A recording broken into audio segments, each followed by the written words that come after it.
In Magic the Gathering, grief is not just a storytelling mechanic. It is not just a plot line used by the writers. We also see it in gameplay.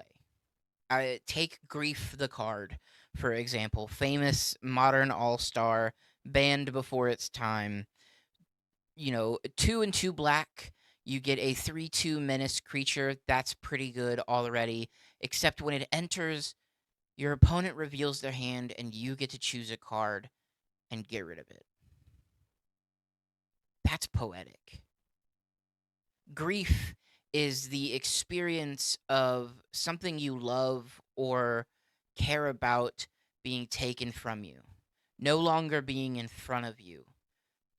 Grief forces you to change your plans for your own future, and Grief the Magic card reflects this beautifully. Let's look at the evoke mechanic as well.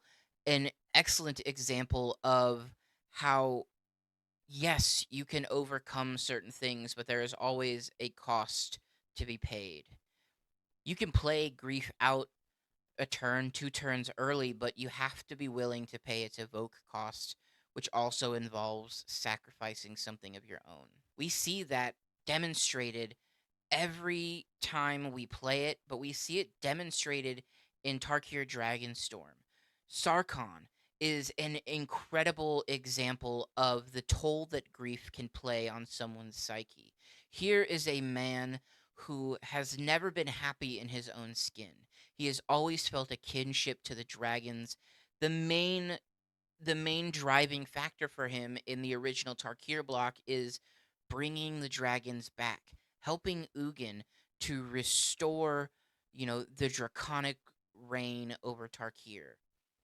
And in Dragonstorm, we see him go to great lengths to sacrifice who he is to become a dragon. We see him turn on people who have been his friend, all in the name of finally realizing his true self, being who he truly wants to be and knows himself to be in his own mind.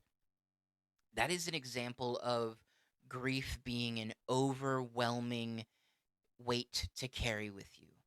And when you are finally able to unload that grief, sometimes you're not the same person as you were before that. And when we look at grief, the card, we see that the game is not always going to be the same afterward.